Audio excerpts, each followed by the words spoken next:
नमस्कार, खबरें अभी तक देख रहे हैं आप और मैं हूं आपके साथ तमन्ना अरोड़ा। यह है हमारा खास बुलेटिन खबर की तह तक, जिसमें हम हर उस खबर की तह तक जाते हैं जो आप सभी के लिए जरूरी है। तो खबरों की शुरुआत करते हैं बड़ी खबर के साथ। किसानों और केंद्र सरकार के बीच आज फिर से बैठक होगी। केंद्र सरकार और किसान संगठनों के बीच आज तीसरी बार बैठक होगी। केंद्रीय मंत्री अर्जुन मुंडा, पीयूष गोयल और नित्यानंद राय मौजूद रहेंगे। चंडीगढ़ के सेक्टर 26 में शाम 5 बजे बैठक होगी। पहले 2 दौर की बैठक बेनतीजा रही। सरकार खुले मन से चर्चा के लिए तैयार है। आज की बातचीत सकारात्मक होने के आसार हैं। केंद्र के मंत्रियों के साथ बैठक पर पंजाब किसान मजदूर संघर्ष कमेटी के महासचिव सरवन सिंह पंधेर का भी बयान सामने आया। कहा कि हम आज पूरी तरह से सकारात्मक मूड में बैठक में शामिल होने जा रहे हैं। हमें पूरा विश्वास है इस बैठक से कोई सकारात्मक समाधान निकलेगा।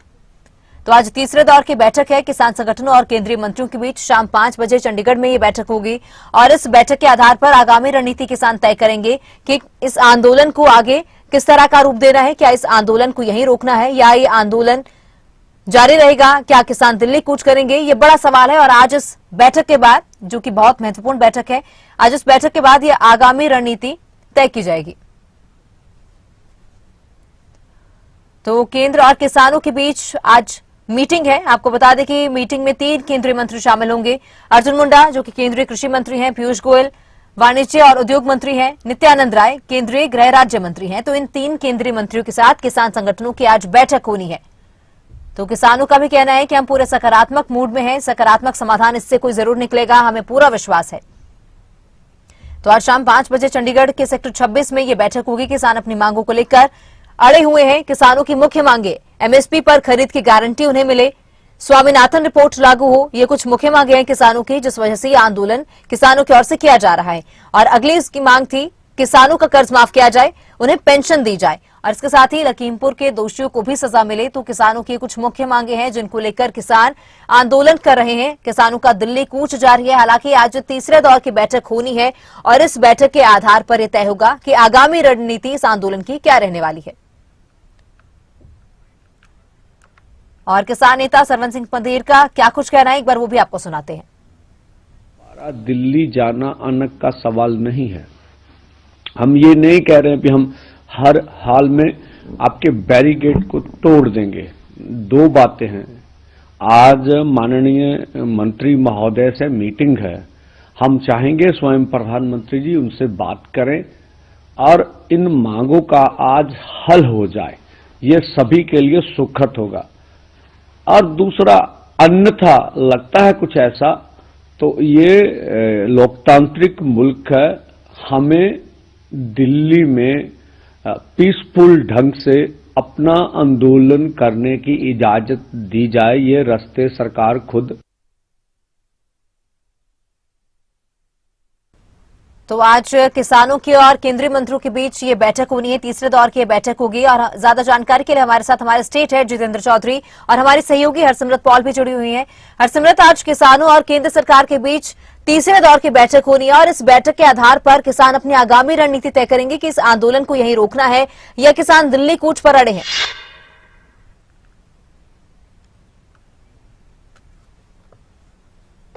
जी बिल्कुल तमन्ना, आपको बता दें कि किसानों के साथ 2 दौर की बैठकें हो चुकी हैं। जब दूसरे दौर की बैठक में भी कोई हल नहीं निकला तो मजबूरन किसानों को जो है वो बॉर्डर तक आना पड़ा और दिल्ली कूच के लिए निकलना पड़ा अपने घर से। और जैसा कि देख पा रहे हैं कि आज तीसरा दिन है आंदोलन का और लगातार किसान जो है वो अलग अलग बॉर्डर्स पर डटे हुए हैं। उसके अलावा जो बातचीत की कोशिश केंद्र बीच में कर रहा था, तो उसको लेकर के जरूर किसान नेता कहीं ना कहीं नाराज और गुस्से में भी दिखे थे, क्योंकि देखा जा रहा था कि जैसे जैसे बैरिकेडिंग के नजदीक जाने की कोशिश की जाती है तो लगातार जो है बॉम्बशेल वहां से गिराए जा रहे थे। इसके अलावा पंजाब की हद में आकर के जो ड्रोन है वो भी आंसू गैस के गोले छोड़ता हुआ नजर आ रहा था। ऐसे में किसानों में भी रोष देखा जा रहा था। तो उनकी तरफ से कहा गया था कि जब तक आप ये शेलिंग बंद नहीं करते तब तक हम मीटिंग नहीं करेंगे। अब कल का सारा दिन जो है, हालांकि आपको बताएं कि दूसरा दिन जो रहा आंदोलन का वो शांतिपूर्ण रहा। ज्यादा माहौल वहां पर खराब नहीं हुआ, ना ही ज्यादा तनाव का कारण बना।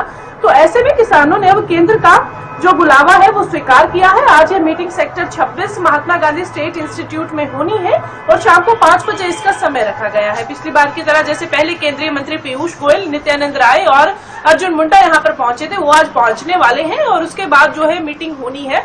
किसानों ने भी ये जताया है कि आज का जो माहौल हो सकता है वो सकारात्मक हो सकता है, क्योंकि बीते दिन ज्यादा तनाव जो है वो बॉर्डर पर देखने को नहीं मिला है। तो ऐसे में उन्होंने ये भी कहा है कि प्रधानमंत्री को जो है उनकी मांगे सुननी चाहिए और साथ ही साथ उनका हल देना चाहिए।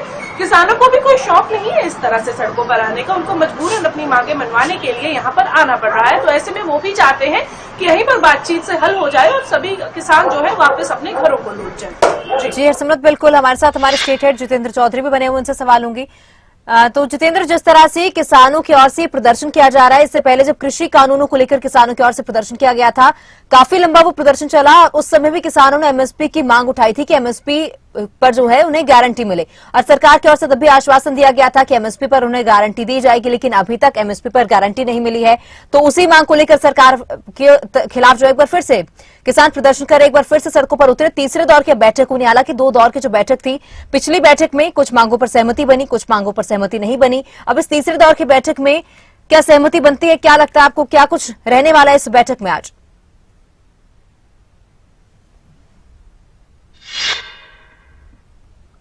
देखिए, बिल्कुल तमन्ना, इससे पहले आपने ठीक कहा, जब प्रदर्शन किसान आंदोलन का हुआ था 3 कृषि कानूनों के विरोध में, उस वक्त भी ये मसला जो है वो केंद्र के समक्ष रखा गया था। अब अगर हम बात करें, किसान इसी बात को कहते नजर आ रहे हैं कि करीब 2 साल का वक्त हो चुका, लेकिन कोई कमेटी की मीटिंग नहीं हुई। अब केंद्र सरकार जब 2 दौर की जो वार्ता हुई है उसके अंदर कमेटी बनाने की बात इस मसले पर कही जा रही है, जो किसानों को कहीं ना कहीं मंजूर नहीं हो रही है। लेकिन आज जो बैठक होने जा रही है, क्योंकि किसानों ने भी ये देख लिया कि सरकार जो है वो इस वक्त, चाहे वो बैरिकेटिंग के मार्फत हो या फिर जो सरकार की 2 दौर की वार्ता है, उसमें सरकार कितने नेगोशिएशन पर आ सकती है, इस बात को किसानों ने समझा है। किसानों ने अपनी मीटिंग की है। कल भी अगर हम बात करें, पंजाब प्रशासन के साथ जो बैठक है, इस बैठक को लाइनअप कराने को लेकर के लंबे दौर तक देखने के लिए मिली थी। और दूसरी तरफ अगर हम बात करें, किसानों को इस बात को भी आपस में भी चर्चा रही है। प्रशासन की तरफ से भी ये बताया गया है कि अब जल्द ही कोड ऑफ कंडक्ट की स्थिति जो है आम चुनाव को लेकर के होने वाली है, और ऐसी स्थिति में जो वार्ता लगातार की जा रही है, उस वार्ता में बेहतर होगा कि केंद्र की तरफ से जो बातें हैं उन्हें जितना केंद्र की तरफ से कहा जा रहा है उन्हें पक्के तौर पर मनवा लिया जाए तो ज्यादा बेहतर होगा, क्योंकि आने वाले समय में इलेक्शन का वक्त होगा और ऐसी स्थिति में कोड ऑफ कंडक्ट लग जाएगा। किसी भी प्रकार की जो मांग है उसे सरकार पूरा नहीं कर पाएगी। किसानों ने इस बात को अपने तमाम नेताओं के बीच भी चर्चा के बीच लाया है, और किसान इसीलिए ये चाह रहे हैं कि पूरे तौर पर आज खुले मन से चर्चा दोनों तरफ से हो, एक सकारात्मक चर्चा हो और उसके अंदर कोई हल निकल करके आए। आम जन भी इससे जो है परेशान होते हुए नजर आ रहा है, उसकी भी दिक्कतें जो है लगातार बढ़ रही हैं, इंडस्ट्रीज की दिक्कतें लगातार बढ़ रही हैं। इसलिए ये मंशा सरकार की भी है कि इस मसले का हल जो है वो यहीं हो जाना चाहिए, जल्द से जल्द वार्ता के जरिए हो जाना चाहिए। इसीलिए केंद्र की तरफ से वार्ता को लेकर के इससे पहले जो है बात कही गई थी, और इसी बात को कोट करते हुए किसानों की तरफ से भी ये कहा गया कि वो बातचीत के लिए तैयार है। जिसके बाद कल पूरा दिन जो है इसको लेकर के लगते हुए जरूर नजर आया, लेकिन कल सुबह ही किसानों ने ये स्पष्ट कर दिया था कि वे केंद्र से वार्ता करेंगे और केंद्र की चिट्ठी का रात तक इंतजार करेंगे। और एक चिट्ठी केंद्र की तरफ से आई और आज शाम 5 बजे किसानों और सरकार के बीच केंद्र के तीनों मंत्री, जो कि पीयूष गोयल के साथ साथ अर्जुन मुंडा, नित्यानंद राय जो है, वो इस बैठक को करने के लिए चंडीगढ़ सेक्टर 26 पहुंचेंगे। और आज दोनों ही तरफ से उम्मीद यही की जा रही है तमन्ना कि सकारात्मक रुख जो है वो बैठक का रह सकता है, और जो ये बंद रास्ते हैं, जो दीवारें खड़ी की गई हैं, वो दीवारें जो है वो हटती हुई नजर आए, आम लोगों को राहत मिले, इंडस्ट्री जो है एक बार दोबारा से उभरती हुई नजर आए। जी हरसिमरत, जिस तरह से किसान नेता जगजीत सिंह डल्लेवाल को हम सभी ने सुना, उन्होंने कहा कि जो उनकी मांगे हैं ये दरअसल उनकी मांगे नहीं है, ये वो कमिटमेंट्स है जो केंद्र सरकार की ओर से किसानों को की गई थी, लेकिन अभी तक वो पूरी नहीं की गई। और आज सरवन सिंह पंधेर का भी बयान सामने आया, उन्होंने कहा कि आज जो बैठक होनी है, हम उस बैठक को लेकर काफी सकारात्मक है, काफी सकारात्मक मूड में है, और हो सकता है कि आज कुछ मांगों को लेकर सहमति बन भी जाए।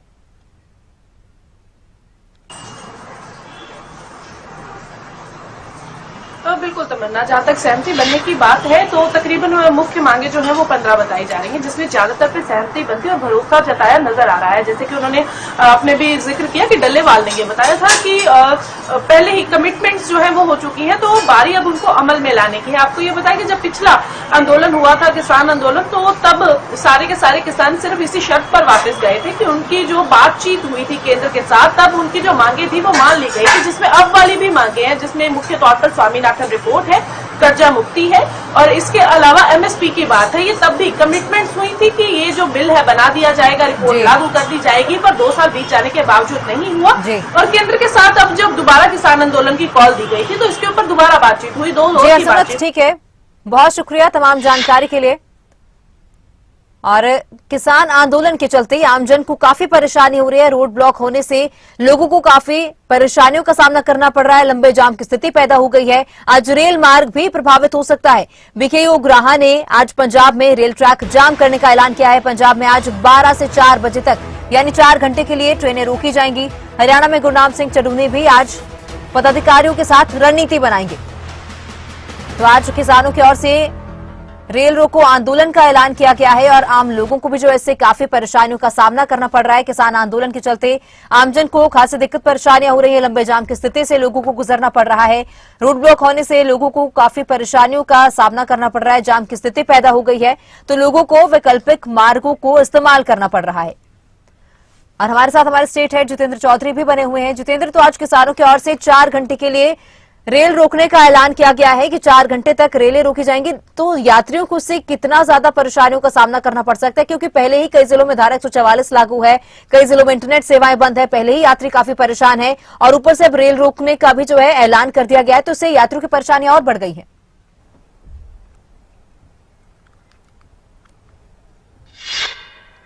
देखिए, बिल्कुल रूट डाइवर्जन के जो रास्ते हैं वो यात्रियों को पूरे तरीके से ध्यान में नहीं है। जो लोग रूटीन में यात्रा करते हैं उन्हें जरूर पता है। खासतौर से दिल्ली से लेकर के चंडीगढ़ के रास्तों की बात करें, पंजाब की तरफ जाने वाले रास्तों की हम बात करें, जहां तक इंटरनेट की बात है, धारा 144 की बात है, आपने ठीक कहा, दिल्ली के अंदर धारा 144 जो है वो पूरी दिल्ली के अंदर लगाई गई है। हरियाणा के 15 जिलों के अंदर धारा 144 है, 7 जिलों के अंदर इंटरनेट बंद किया हुआ है। इसी के साथ साथ रोड जो है वो प्रभावित है। दिल्ली से सटे हरियाणा के रोड, जो पंजाब से सटे हरियाणा के रोड है, वो पूरे तौर पर प्रभावित है। खनौरी, डबवाली और जो शंभू बॉर्डर है, यहाँ पूरे तरीके से जो रोड है वो ब्लॉक है किसानों के आंदोलन के चलते और लोगों को दिक्कतों का सामना करना पड़ रहा है। वहीं इंडस्ट्रीज की बात करें तो इंडस्ट्रीज को भी इसकी वजह से खासी परेशानी का सामना करना पड़ रहा है, क्योंकि जो भारी भरकम जो ट्रक है वो इसकी वजह से जिन्हें बॉर्डर के आगे जाना होता है, हरियाणा पंजाब से सफर करना होता है या दिल्ली की तरफ जाना होता है, उन्हें काफी बड़ा असर जो है ट्रांसपोर्ट पर पड़ रहा है। वहीं इंडस्ट्री पर भी इसका असर पड़ते हुए नजर आ रहा है। उनको भी इसकी वजह से काफी परेशानियां झेलनी पड़ रही हैं।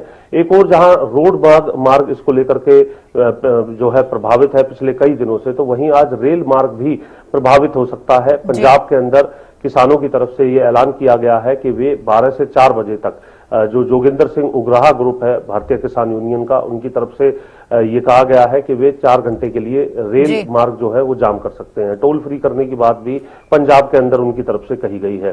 साथ ही हरियाणा की तरफ से जो गुरनाम सिंह चडूनी है, उन्होंने भी अपने जो पदाधिकारी हैं उनके साथ बैठक की बात यहाँ पर कही है। सीधे तौर पर जो किसानों का जो आंदोलन चल रहा है उसमें जो शेलिंग की जा रही है उसके समर्थन में, उसके और जो कार्रवाई है उसके विरोध के तौर पर ये जो प्रक्रिया है वो देखने के लिए मिल रही है। लेकिन दूसरी तरफ अगर हम बात करें, जो शंभू बैरियर पर डटे हुए जो किसान आगू नेता है, जितेंद्र, बिल्कुल देखिए आम लोगों के लिए काफी परेशानियां खड़ी हो गई हैं। जाम की स्थिति से लोगों को गुजरना पड़ रहा है और आम जनजीवन पूरी तरह से प्रभावित हो रहा है। और आपको आज बताते हैं कि आज किसानों की ओर से जो है बैठक की जानी है केंद्रीय मंत्रियों के साथ। किसानों की आज तीसरे दौर की बैठक है और 3 केंद्रीय मंत्रियों के साथ ये बैठक होनी है। अर्जुन मुंडा, पीयूष गोयल और नित्यानंद राय, ये तीनों केंद्रीय मंत्री आज शामिल होंगे। और आज किसानों की ओर से जो है रेल रोको आंदोलन का ऐलान किया गया है, तो 4 घंटे तक किसानों की ओर से जो है ट्रेनें रोकने का ऐलान किया गया है। वहीं 3 घंटे के लिए जो है टोल फ्री करने का भी ऐलान किया गया है। तो किसानों की आज तीसरे दौर की बैठक होनी है। तीसरे दौर की मीटिंग में क्या सहमति बनती है और उसी के आधार पर जो है आगामी रणनीति किसानों की ओर से तय की जाएगी। 3 केंद्रीय मंत्रियों के साथ किसान संगठनों की आज बैठक है और किसानों की ओर से जो है आज पंजाब में रेल रोको आंदोलन का ऐलान किया गया है। 4 घंटे के लिए रेल रोको आंदोलन का ऐलान किया गया है। और बड़ी खबर दिल्ली से, सीबीएसई की ओर से जो है 10वीं और 12वीं बोर्ड एग्जाम आज से शुरू हो जाएगा और आज से जो है 2 अप्रैल तक ये सीबीएसई परीक्षाएं होंगी। इस साल 39 लाख से ज्यादा छात्र परीक्षाएं देंगे। 26 देशों से 39 लाख से ज्यादा छात्र परीक्षा देंगे। दिल्ली में 877 परीक्षा केंद्रों में 5,80,192 छात्र शामिल होंगे। किसानों के प्रदर्शन को लेकर दिल्ली में कई सड़कें बंद है। अभ्यर्थी परेशान है। सड़कें बंद होने से बच्चों को काफी दिक्कत परेशानियों का सामना करना पड़ सकता है। तो किसानों के प्रदर्शन को लेकर जो है अभ्यर्थियों को काफी दिक्कत परेशानियों का सामना करना पड़ रहा है, क्योंकि कई सड़कें बंद हैं, कई रूट्स को डाइवर्ट किया गया है, तो अभ्यर्थियों को काफी दिक्कत परेशानियां हो सकती हैं। और ज्यादा जानकारी के लिए हमारे सहयोगी राजा पटेल भी जुड़ चुके हैं। राजा, तो सीबीएसई 10वीं और 12वीं की परीक्षाओं का आगाज हो गया है, लेकिन किसान आंदोलन के चलते अब अभ्यर्थियों को इससे काफी दिक्कत परेशानियां हो सकती है, क्योंकि रूट्स को डाइवर्ट किया गया है। तो एग्जाम सेंटर तक पहुंचने के लिए अभ्यर्थी काफी परेशान हो सकते हैं आज।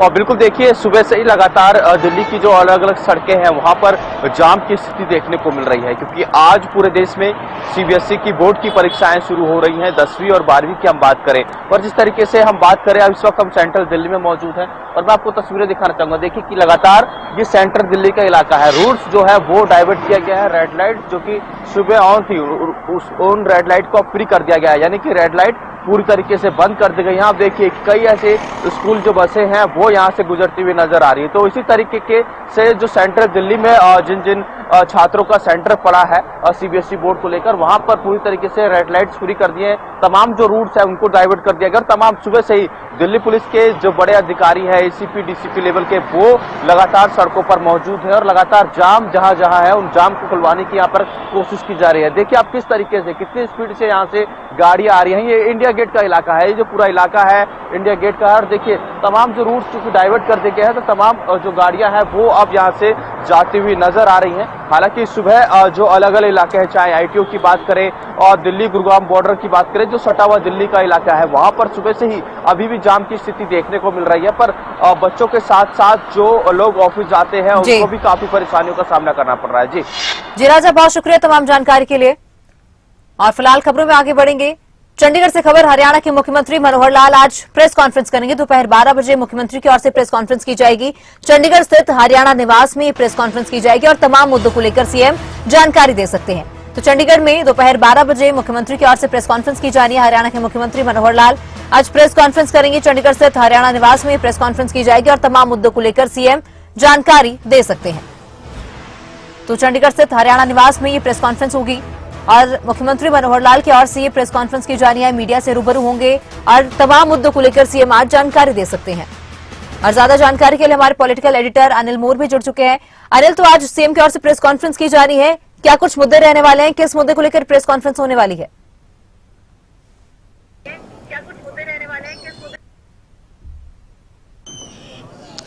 देखिए, मुख्यमंत्री मनोहर लाल आज एक प्रेस कॉन्फ्रेंस करने जा रहे हैं। दोपहर 12 बजे हरियाणा निवास में मुख्यमंत्री की प्रेस कॉन्फ्रेंस होगी। मुख्यमंत्री कई मुद्दों पर मीडिया से बातचीत करेंगे। मुख्यमंत्री इस दौरान प्रदेश को कुछ सौगातें दे सकते हैं, कुछ नई स्कीम की मुख्यमंत्री की तरफ से लॉन्चिंग की जा सकती है। इसके अलावा मुख्यमंत्री मनोहर लाल 23 तारीख को हरियाणा का बजट पेश करेंगे बतौर वित्त मंत्री। तो ऐसे में बजट को लेकर किस तरीके से सुझाव आ रहे हैं, बजट में प्रदेश की जनता को लेकर किस तरीके से बजट तैयार किया जा रहा है, बजट को लेकर मुख्यमंत्री बता सकते हैं। इसके अलावा मीडिया की तरफ से किसान आंदोलन से संबंधित सवाल भी मुख्यमंत्री से पूछे जा सकते हैं। तो मुख्यमंत्री किसान आंदोलन को लेकर भी बता सकते हैं कि प्रदेश में किस तरीके से सुरक्षा व्यवस्था के इंतजाम किए गए हैं, केंद्र सरकार की किस तरीके से जो आज बैठक होनी है, कितनी संभावनाएं हैं, और हरियाणा में किसानों को लेकर केंद्र ने किसानों को लेकर क्या कुछ किया, मुख्यमंत्री वो बता सकते हैं।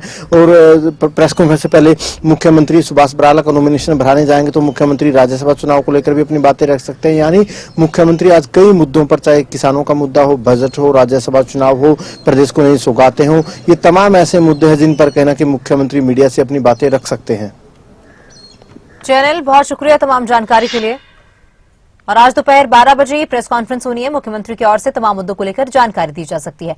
खबरों में आगे बढ़ेंगे। चंडीगढ़ में राज्यसभा चुनाव के लिए आज नामांकन दाखिल करेंगे सुभाष बराला। बीजेपी ने सुभाष बराला को राज्यसभा उम्मीदवार बनाया है। मुख्यमंत्री मनोहर लाल की मौजूदगी में नामांकन दाखिल करेंगे।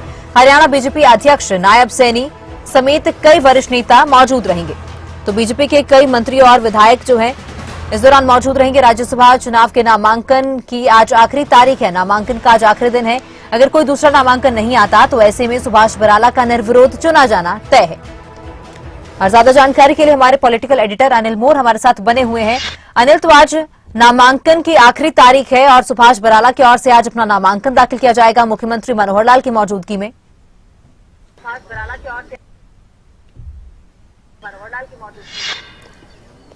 बिल्कुल देखिए, राज्यसभा चुनाव के लिए देश भर में आज नामांकन की आखिरी तारीख है। हरियाणा की बात करें, हरियाणा से बीजेपी ने सुभाष बराला को अपना उम्मीदवार बनाया है। सुभाष बराला तकरीबन 11 बजे राज्यसभा चुनाव के लिए अपना नामांकन करेंगे। इस दौरान हरियाणा के मुख्यमंत्री मनोहर लाल खास तौर से मौजूद रहेंगे। मुख्यमंत्री की मौजूदगी में सुभाष बराला की तरफ से नामांकन भरा जाएगा। इस दौरान हरियाणा बीजेपी अध्यक्ष नायब सैनी मौजूद रहेंगे।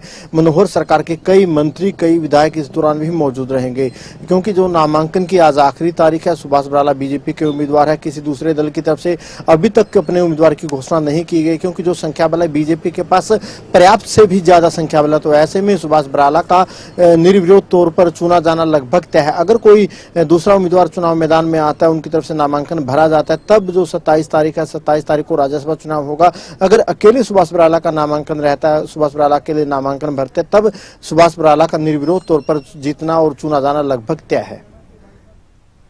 जी अनिल, बहुत शुक्रिया तमाम जानकारी के लिए। और खबर देहरादून से, महेंद्र भट्ट राज्यसभा प्रत्याशी के तौर पर आज नामांकन भरेंगे। बीजेपी ने महेंद्र भट्ट को राज्यसभा का प्रत्याशी बनाया है। विधानसभा स्थित चुनावी अधिकारी कार्यालय में नामांकन पत्र दाखिल करेंगे। बीजेपी प्रदेश प्रभारी दुष्यंत गौतम, सीएम धामी भी मौजूद रहेंगे। कैबिनेट मंत्री और विधायक भी इस दौरान मौजूद रहेंगे। उत्तराखंड में राज्यसभा की एक सीट है और 2 अप्रैल को जो है वो खाली हो रही है। तो उत्तराखंड में राज्यसभा की एक सीट 2 अप्रैल को खाली हो रही है। ये बड़ी खबर, कैबिनेट मंत्री और विधायक भी इस नामांकन दाखिल करने की प्रक्रिया के दौरान मौजूद रहेंगे। और ज्यादा जानकारी के लिए हमारे सहयोगी नासिर भी हमारे साथ लाइव जुड़ चुके हैं।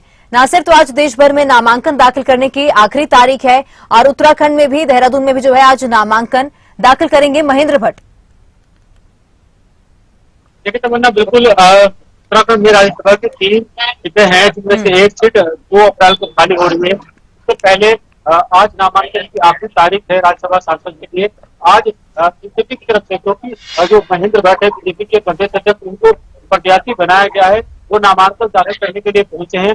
और मुख्यमंत्री धामी के अलावा तमाम विधायक और कैबिनेट मंत्री भी उनका नामांकन दाखिल कराने के लिए पहुंचे हुए हैं। राज्यसभा सांसद के लिए जो सीट है वो 2 अप्रैल को खाली हो रही है। उससे पहले चुनाव प्रक्रिया पूरी होनी है। आज नामांकन किया जा रहा है। नामांकन के बाद नाम वापसी और उसके बाद जो भी विजयी होगा उसका नाम का ऐलान कर दिया जाएगा। महेंद्र भट्ट बीजेपी के प्रदेश अध्यक्ष मौजूदा तौर पर और 19 को प्रत्याशी बनाया गया है। हालांकि बहुत सारे लोगों का नाम खारिज हुआ था, लेकिन बीजेपी ने महेंद्र भट्ट को प्रत्याशी बनाया है और उनका राज्यसभा जाना तय है, क्योंकि राज्य में करीब 47 सीटें बीजेपी के पास है, 19 सीटें कांग्रेस के पास है और 2 निर्दलीय और 2 बसपा के विधायक है। तो ऐसे में संख्या बल के आधार पर उनका राज्यसभा जाना तय है। आज नामांकन की प्रक्रिया हुई। नामांकन में तमाम जो विधायक है, कैबिनेट मंत्री, उनको बुलाया गया। तमाम लोग पहुंच चुके हैं और करीब 11 बजे के बाद ये नामांकन प्रक्रिया शुरू हो जाएगी। 11 बजे वो नामांकन दाखिल कर रहे हैं। अगर कांग्रेस की तरफ से कोई नाम नहीं आता है। ठीक है, बहुत शुक्रिया तमाम जानकारी के लिए। तो आज देश भर में नामांकन दाखिल करने की आखिरी तारीख है और महेंद्र भट्ट की ओर से भी आज नामांकन दाखिल किया जाएगा।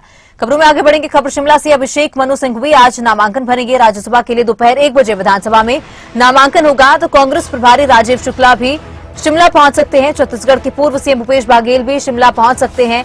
हर्ष महाजन बीजेपी के राज्यसभा प्रत्याशी हो सकते हैं, ये सूत्रों के हवाले से जानकारी है।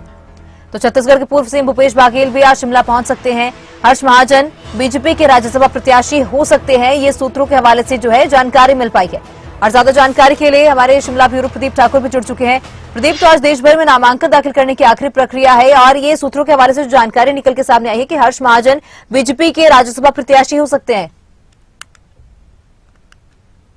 बिल्कुल, देखिए, कांग्रेस पार्टी ने अभिषेक मनु सिंघवी को राज्यसभा के लिए यहाँ से अपना कैंडिडेट बनाया है और 1 बजे आज उनका नॉमिनेशन होना है। मुख्यमंत्री सुखविंदर सिंह सुक्खू भी उसमें मौजूद रहेंगे और जो पार्टी के प्रदेश प्रभारी राजीव शुक्ला और छत्तीसगढ़ के पूर्व मुख्यमंत्री भूपेश बघेल, वो पिछले कल शाम को ही शिमला पहुंच गए थे। तो तब वो भी इस नॉमिनेशन के प्रोसेस में शिरकत करेंगे। लेकिन जो एक बड़ी जानकारी निकलकर सामने आ रही है कि बीजेपी भी मन बना चुकी है राज्यसभा के लिए अपने प्रत्याशी उतारने को लेकर, लेकिन अभी तक ऑफिशियली जानकारी इसकी नहीं दी है। बैठकों का दौर बेशक शुरू हुआ है। हमने देखा कि पार्टी कार्यालय में भी नेता प्रतिपक्ष जयराम ठाकुर सुबह गए और वहां पर बैठक हुई है और उसके बाद क्या तय किया जाता है ये बात कुछ देर में क्लियर हो जाएगी। लेकिन जो अभी तक जानकारी है सूत्रों के हवाले से, उसमें हर्ष महाजन का नाम सामने आया है। ये कांग्रेस पार्टी छोड़कर ही विधानसभा चुनाव के वक्त। जी प्रदीप, ठीक है, बहुत शुक्रिया तमाम जानकारी के लिए।